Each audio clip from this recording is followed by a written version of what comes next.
atmosphere. You always know when a woman's voice has been present. And I love that in this church, your voice is important and your voice is needed, because how many of you know a healthy home has the voice of a mother and a father? And in this church, we believe in both voices, from the men and from the women. And so I just love that all of you are here tonight. You're God's girls, and you're gathered together, and we're going to have a good time. A good time. And I just have to give a shout out. We had 2 teenagers that were on this platform tonight leading worship. Let's just give them a hand. I love watching legacy at play. That is so important, and it's so precious and amazing. So that just warms my heart. I absolutely love it. Well, tonight I wanted to just kick things off and tell you something that happened when my kids were little. My kids, for those of you who do not know, I have one that's in college, and then I have 2 that are in high school. And years ago, when it was in the years where they were 0, 1, and 3, praise Jesus. Some of you maybe have done that as well. People are like, did you plan that? No, we did not plan that. But I survived. I just want you to know. So if you're in that place right now, just know that you'll get through on the other side. I promise you will. You will. So back in those days when my kids were small, there's this weight limit that you have to hit before you can actually get out of the car seat. And we would count that weight limit down all the time. The kids couldn't wait to get out of a car seat. And I couldn't wait till they got out of a car seat, because those things are so darn frustrating. They're a little irritating. So when they were all lined up in the back seat, and this is before we had like the 3rd seat, before enough moms complained and they made 3rd seats in the cars, you know. So this is when we just had two shameful seats in the car, and all 3 of the car seats were lined up right beside each other. How many of you know that is big trouble right there? It's like 1, 2, 3. So because of that, we had a lot of rules. We had a lot of rules because it would never fail. It didn't matter where we would go, whether it was a 5-minute ride or a 5-hour trip. It always seemed like somebody's hand was in the car seat beside of them. And we tried desperately. We did everything we could, so we made up a lot of rules. And I'll tell you what some of those rules were. It was no pinching, no kicking, no punching, no biting, no pulling hair. And we thought, okay, we're naming off all these things because you have to be specific with kids, right? Right? Well, we forgot to cover no spitting, because I didn't touch him, I spit on him. So then we had to say no spitting. You're not allowed to spit. So we had the whole list of everything you could not do. Well, out of the 3 kids, my middle one is a little more reserved, a little more quiet, a little more kind of demure. She's the one that you really have to provoke her, but if you provoke her, you better watch out. So I'm in the front, I'm driving, and I hear this blood-curdling scream from the back seat. And I know somebody's reached over into the car seat beside of them. And I'm just going, what in the world? And I look over thinking, okay, we've covered this. They know the rules. They're going to follow all the rules. But somehow in our rulemaking, we forgot to say no chinning. So my daughter has got her chin dug in her brother's arm and his chest, and she is just grinding her chin down in him, and he's screaming, and I'm looking like, what are you doing? But we didn't make a rule of no chinning. We had never even thought to make up that rule. But we did after that day. But the point of that story, and yes, that was Cabell that did that to her brother and sister. And it took a long time to break the chinning. Because she had found this little niche. She had found this little groove where she was going to sneak into. And so we had to make up the rule. But the thing that was so funny to me is that, you know, as ladies, when there is something we want to do, when there is a victory we need or a battle that we need to fight, we're going to find a way. And my daughter, she thought of every possible way to get through that scenario. I can't spit him. I was told not to do that. I can't pinch him, can't bite him, can't kick him. I mean, she went down the list and she's like, my chin. My chin is now my weapon of choice. So that's what she did. That's what she did. She was very persistent. And I started thinking about her and just how you wouldn't normally think that she would do something like that, because she's just so sweet and cute. But what is persistence? Persistence is continuing in a course or an action despite obstacles, despite trials, despite anything that comes against you. It's continuing no matter what. And I started to think of all the people in the Bible who, no matter what happened, their DNA, they had this DNA of persistence. They weren't going to quit no matter what you told them. They were going to find a way to walk out the plan that they had in their mind, just like my little girl, Cabell. I started thinking about this Syrophoenician woman. In the Bible, Jesus was coming through town, and he stopped at this house, and this Syrophoenician woman heard that Jesus was there, and Jesus at this time didn't really want anybody to know where he was because the crowds had been following him, and he probably just wanted to go into this house and take a little break, have a chill. I mean, he was Jesus. He'd been a little bit busy, working extra hard, doing a lot of miracles. But this Syrophoenician woman hears about Jesus, and she goes into the house where Jesus is. And what she does is so amazing. She comes up to Jesus and she's like, Jesus, I have a daughter that is demon possessed, and I need you to cast the demon out of her. And Jesus says to her, hey, just want you to know that I came to the Jews first and then the Gentiles. He says to her, hey, listen, I came to the children first, the children of Israel, and then I'll go to the Gentiles. And he says it to her, like, I'm going to the children, and then, my time has not yet come for the little dogs. He says that to her, and I don't know, I might have been a little offended if Jesus said that to me. Like, hey, you're a little dog, and I've come first to the Jews, and then I'll go to the Gentiles. It's not my time for you yet. But the thing that's so interesting is the Bible says that she didn't stop. She kept asking, and she kept asking. She kept asking. And then she makes this remark to Jesus. She says to him, but you know what, Jesus, even the little dog is entitled to a crumb that falls off the children's table. And he was like, good point. And he's like, okay, your daughter is healed. She's laying in the bed. The demon is gone from her. The thing that made Jesus move was not that she had a need, because there were people with lots of needs that had been following him around all the time. It was her persistence. The fact that the Bible says she kept and kept and kept asking, and even retorted him when he said, it's not my time for you yet. She was like, just give me a crumb, Jesus. I'll take a crumb. If that's all you can give me, I'll take it. And then there's this scripture in the Bible I was reading, and I thought it was really funny. It kind of cracked me up a little bit. It's called The Midnight Friend. It's a story that Jesus is telling, and he was basically saying, hey, listen, how many of you, and just ask yourself this, okay?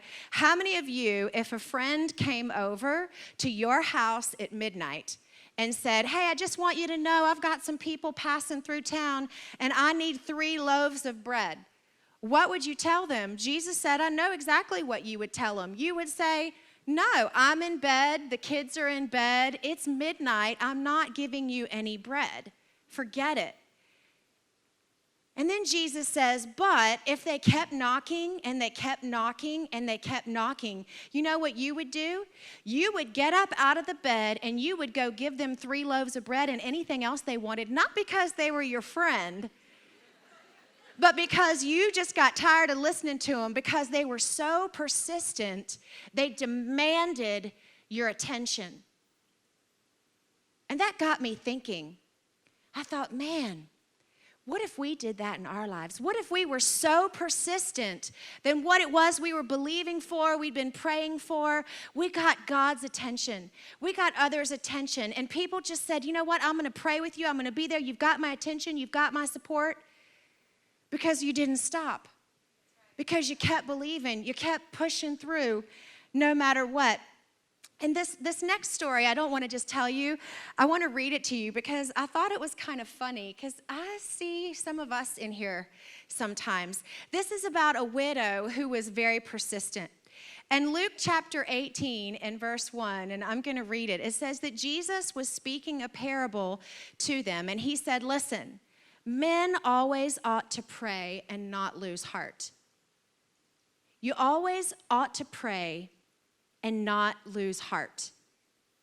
So that's how he's starting this parable off. And I want you to hear what he's saying. You always ought to pray and not lose heart. And then Jesus says, okay, so now after I've said that, now I'm going to tell you the parable. And here's the parable. There was a certain city with a judge who did not fear God, nor did he regard man. He didn't fear God, and he didn't regard man. Now, there was this widow in that city, and she came to him. She came to the judge, and she said to the judge, "Get justice for me from my adversary. I need justice. Get justice for me." And the judge wouldn't do it. He wouldn't do it. And for a while, he just kept on, wouldn't do it. But afterwards, the judge said within himself, "Hey, I don't fear God, and I could care less about people. I have no regard for man whatsoever. But because this widow is troubling me so much, I'm going to avenge her, lest her continual coming at me, she weary me." So here's this guy who could care less about God or care less about people, but because this widow was so persistent, she got what she needed. She was able to turn the judge's heart and mind because she was persistent, because she just wouldn't quit. She just wouldn't stop. How many of you have ever gotten up out of bed in the middle of the night or maybe early in the morning because you heard a drip? You're laying in bed and you just got the sheets warm because they were really cold, and it's just all feeling really cozy and good, and then you hear a drip. And then you kind of doze off, go back to sleep, and you realize that it didn't stop. It's still dripping. And you get up out of bed not because it was one drip, not because it was 2 drips or 3 or 4, because after 15 or 20 times, you're like, enough's enough. This drip, in other words, has my attention because it wouldn't quit, because it wouldn't stop. It's amazing how things can get our attention if they just don't stop, if they just stay persistent. That drip was persistent. One morning at about 6 a.m., and I don't do the early morning kid run. My husband does. So they're usually heading out the door about then. But my husband does the early kids run, so I am laying in bed, and about 6 a.m., I hear this thing outside of my window. It was this, and I thought, well, I wonder what that is. And then I dozed off, fell back to sleep, and then I heard it again. And then it kept getting closer and closer together, and it was this pattern, and it started to annoy me. So I go over, I push back the curtains, I pull up the shade, and there's a red-headed woodpecker sitting there on my window, pecking at my window. And I opened the window. I was like, "You are interrupting my sleep. You have got to get off my window right this second." You know, it wasn't the first peck that annoyed me, because I could still sleep through that, or even the second. It was the persistence of the woodpecker that got my attention, that got me out of bed, that made me go open the window and hang out the window at 6 a.m. in the morning, just because of its persistence. And I was thinking about this gentleman in the Bible who, Jesus again, he was passing through town, and there was a big crowd around him. And this beggar sits by the road, and he's completely blind and had been that way all of his life. And he's sitting by the road, and he hears this rumbling because he can't see, but he can hear really good.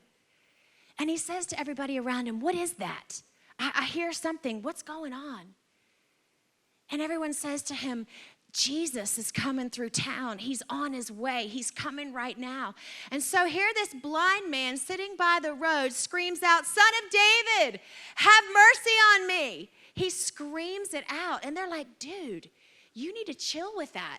You need to stop screaming. That is not what you do when Jesus comes in town. Stop." But here's this guy who knew, Listen, I can't see. I'm not going to be embarrassed of what I can't even see. I need help right now. I need something. And he's got something that I need, so I'm going to scream even louder. I don't care what you people say. So he starts screaming, Jesus! He's just screaming and screaming. And it says Jesus was walking through town, but he stood. He stood. And he said, bring that man to me. And I wonder if it's his voice he heard or his persistence that he heard. He said, bring him to me. Bring him to me. And he said, what do you want? And the blind man said, you know what I want? I want to be healed. I want to see. And Jesus said, you're healed. Because he wouldn't shut up. Because he wouldn't be quiet. Because he was persistent. And some of you know exactly what I'm talking about because you have kids. And you let them eat the cookie just because you're tired of them asking. Isn't that the truth? You're like, just eat the cookie and eat the whole darn bag, okay? Just leave me alone. That's it. There's this persistence that sometimes, if you get a hold of it, you're going to get what you're looking for. You're going to get what you need.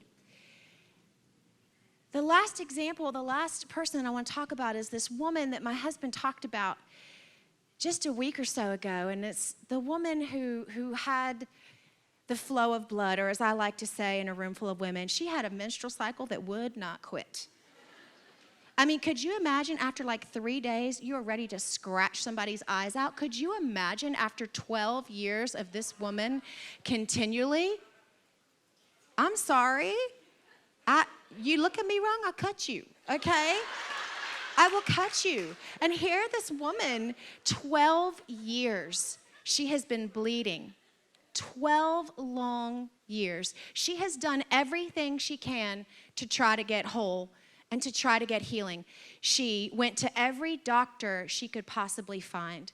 And not only was her body failing her, but the other thing that was failing her was now she had no money either.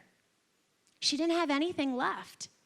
She had spent everything that she had. She was just looking for a cure. She had spent all of her money on doctors. She had spent it all.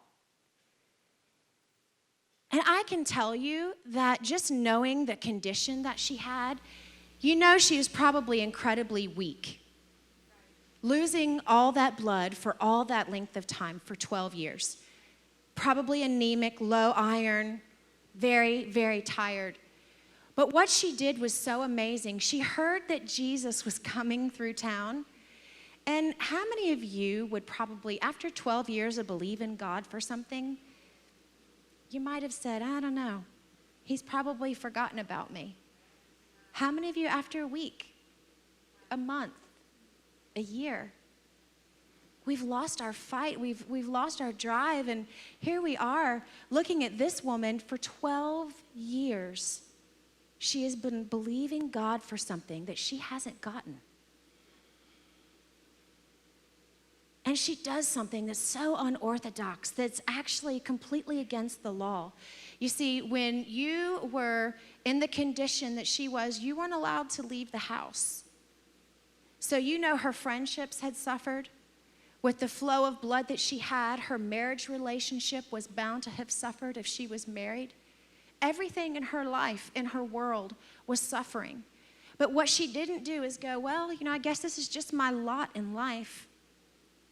I guess this is just how it's supposed to be. I guess this is just how it ends. She didn't do that. She said, you know what? I've heard about this Jesus that's coming through town, and if I could just touch him, I'm not even sure I could get to him. I'm not feeling well. I haven't been feeling well. If I could just maybe just touch him. If I could just, when he's passing by, I don't know how I'm even going to get to him with all those people. But you know what? There's this persistence, this drive that just doesn't believe that that was her lot, that that was good enough. So she leaves her house just around the time when Jesus is passing by. She's going, here's my shot. This is my chance. She pushes through the crowd and she just touches him because she had already determined and purposed in her heart, if I can just get to Jesus, I know. And many of us, when we've gone through something, particularly when it's been a long period of time, sometimes we just think that maybe it's over for me. Maybe the dream that I had really isn't going to come to pass. Maybe I really won't be able to have children. Maybe this business that I want to start, I'll never be able to. Maybe my marriage will never be fixed. What do you do when you've done all you can do? It's like this woman, she's done everything she knew to do. And then she just touches. And Jesus, in this huge crowd of people, it says there were multitudes. And this huge crowd of people, he stopped. And he's like, who touched me? And I know there were a lot of sick people that day that were wanting to be healed. But he noticed this woman. Why did he notice her? Because our persistence often speaks louder than our words do. Her persistence was so loud that he had no choice but to turn to her. And he said, because of your faith, because of your persistence, you are made well. And I love in Romans chapter 6, where it tells us about what we need to do, about how we need to put on the whole armor of God. And it says in verse 13 that when you've done all that you can do, what do you do next? You stand. You stand. When you have done everything you can do, you stand. And then verse 14 says, and then when you've done all you can do, you stand. And then what do you do next? You stand some more. You keep standing. You're persistent. You don't stop. You don't quit. No matter what's happened, no matter what the doctor's report looked like, no matter what anybody says. Sometimes you just got to press through the crowd and believe the voice of Jesus is louder than anybody else's voice. I actually took that word stand and I looked it up in the Greek, and it actually means this, which I think is so amazing. It doesn't mean kind of like our vernacular in English, will you just stand? It doesn't mean that. What it means in the Greek is that when you're fighting the battle and you finish the battle, what do? You stand. But not just after the battle, you stand and you're ready waiting for the next one, knowing that you're going to defeat it. When you've done everything you know to do, you stand. You stand. And then what do? You stand some more. You stand some more. Some of you here tonight, you just need to dig your stilettos in and just say, you know what? I don't care what has been spoken over me. I don't care what my mind says sometimes. I don't care what maybe somebody else has said or thinks or feel. If God told you it, believe it. If the Word of God says it, believe it.